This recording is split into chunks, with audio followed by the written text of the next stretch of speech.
de vous encourager. Vous encourager à accompagner cette œuvre.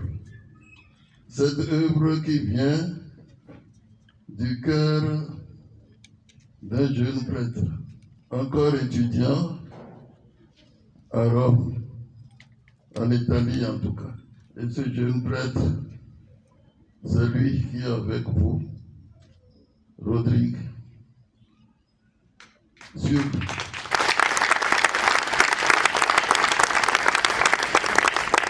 Déjà sur les bancs, il a conçu cette œuvre-ci. Et il m'en a parlé parce que j'étais encore en train de faire mon job à l'archevêché. Alors il m'en a parlé. Et je n'ai pas hésité. Je lui ai dit de se mettre à l'œuvre. Et je félicite beaucoup mon successeur, Monseigneur Roger. Tout ce que nous avions mis en place et qui doit démarrer dans le diocèse, voilà, ce confrère devenu évêque a tout poussé en avant. Il a tout fait pour que cela prenne naissance et que cela existe. Pour le bien des chrétiens de notre pays, en particulier de notre diocèse, l'archidiocèse de Cotonou. Vous voyez, vous avez la chance d'être de l'archidiocèse. Décomposez les mots. Décomposez les mots et vous verrez archidiocèse. Alors vous devez être des archi-chrétiens. C'est très important. Et non pas des chrétiens médiocres. Les chrétiens médiocres, nous en avons beaucoup, malheureusement. Ils sont peut-être médiocres parce qu'ils n'ont pas toujours les moyens et ils ne savent même pas par quel chemin prendre pour s'ouvrir quelques portes pour le savoir, pour la connaissance. Ils ne savent pas. Alors mon encouragement va dans ce sens aussi, que vous puissiez détecter les chrétiens de ce bord-là et peut-être même les aider s'ils ont la comprenoir suffisamment ouverte pour suivre.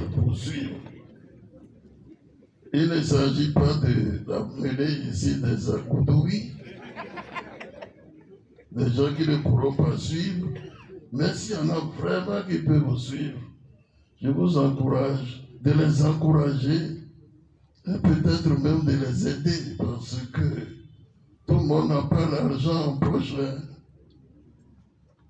J'allais dire même personne n'en a, mais il y en a qui en ont un tout petit peu. Si le tout petit peu peut être divisé, subdivisé pour aider d'autres dans leur foi, pour qu'ils bénéficient de ce que nous recevons ici, ce serait une bonne chose. En tout cas, c'est très bien les témoignages que nous avons entendus, surtout les témoignages venus des prêtres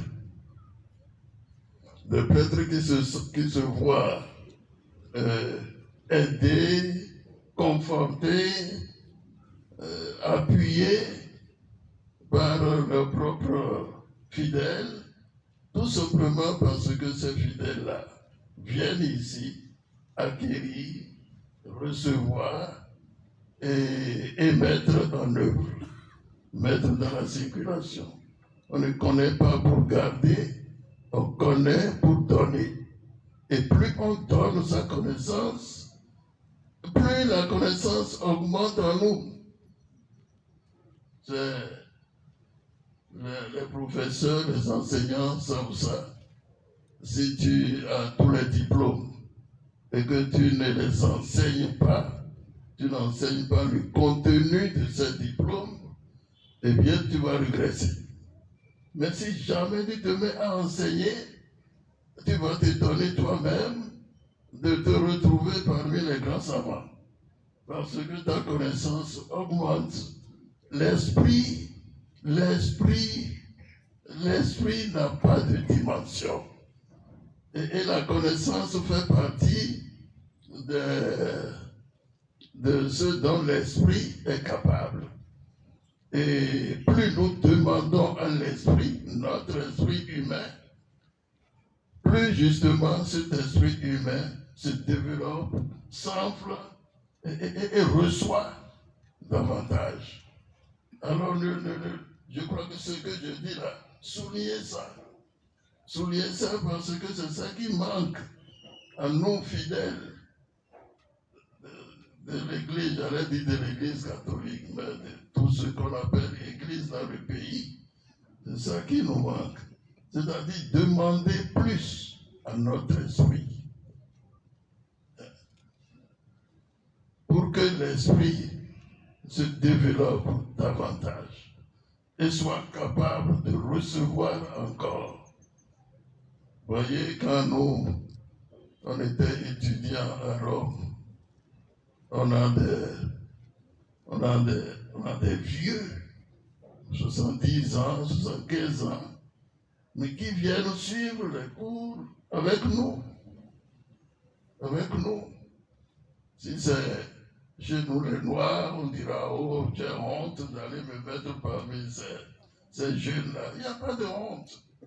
Il n'y a pas de honte de donner de la nourriture à son esprit. Alors c'est à ça que je vous engage ce soir très fermement. Je sais que vous n'avez pas beaucoup d'argent. Personne n'en a assez. Mais l'effort que vous faites, nous devons féliciter cet effort-là. Parce que il faut ça, puisqu'il y en a qui viennent enseigner, et puis il y a du matériel à prévoir, et puis. Et finalement, vous verrez, vous formez une famille, et dans une famille, eh bien, on a besoin de X, de Y, et on a besoin de ceci ou de cela pour faire avancer la famille, pour enrichir la famille, et je souhaite qu'il en soit ainsi. Quelqu'un disait tout à l'heure, ne pas vous souiller par l'égoïsme. L'égoïsme gâte beaucoup de choses. Et l'égoïsme freine la connaissance. L'égoïsme freine la connaissance. Parce qu'on ne s'ouvre pas suffisamment pour accueillir chez l'autre.